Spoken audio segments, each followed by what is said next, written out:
Մեթյու Հենրի, ամենօրյա ընթերցանություն, օր հունվարի 29։ Անզգամն ասեց իր սրտումը, թե Աստված չկա,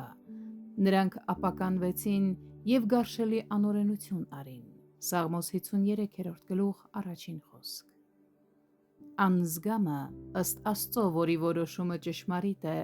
սնվում է այնպիսի աղավաղված մտքերով, որ թե Աստված գոյություն չունի։ Աթեիստները, թե իրենց կարծիքով և թե իրենց գործելակերպով, աշխարհի ամենամեծ անզգամներն են։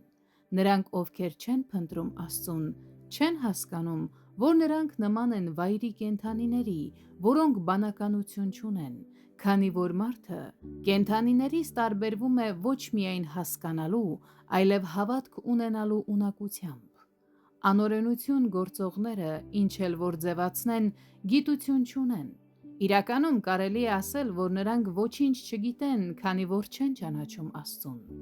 Մեղավորները ապականված են և նրանց էությունը խեղված և փչացած է, և որքան բնությունն ինքնին ավելի ազնիվ է լինում, այնքան նրա ապականված վիճակն ավելի ստոր ու գարշելի է դառնում, ինչպես հրեշտակների դեպքում եղավ։ Լավագույն բաները, երբ ապականվում են, դառնում են ամենավատը։ Նրանց մեղքը գարշելի է, այն պիղծ է Սուրբ Աստծու առաջ, և նրանց էլ հենց այդպիսին է դարձնում։ Աստված սովորաբար չի ատում այն, ինչ ինքն է ստեղծել։ Այդ մեղքն է, որ մարդուն պիղծ է դարձնում, լիովին պիղծ։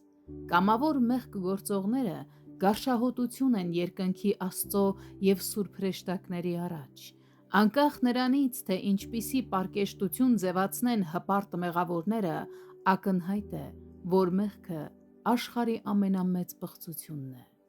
Բայց կգա Փրկիչը և մեզ փրկություն կբերի, փրկություն մեղքից։ Երանի թե նա շուտ գա, որովհետև նա բերելու է փառավոր և ուրախ ժամանակներ։ Հին Կտակարանի օրերում էլ կային մարդիկ, որոնք հույսով նայելով առաջ աղոթում և սպասում էին այդ փրկությանը։